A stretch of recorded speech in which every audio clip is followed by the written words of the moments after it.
Hello, in front of me I've got HP EliteBook.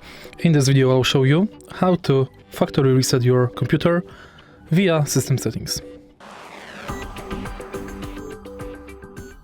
In the beginning, let's go to Menu, Settings,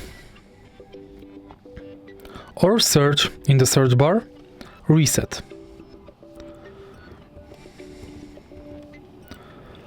Select Reset this PC.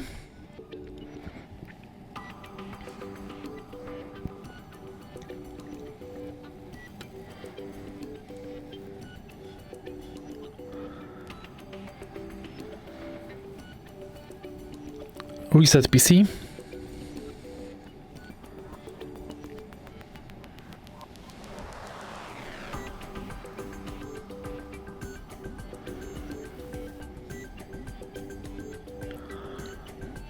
And then choose to keep or remove your personal files.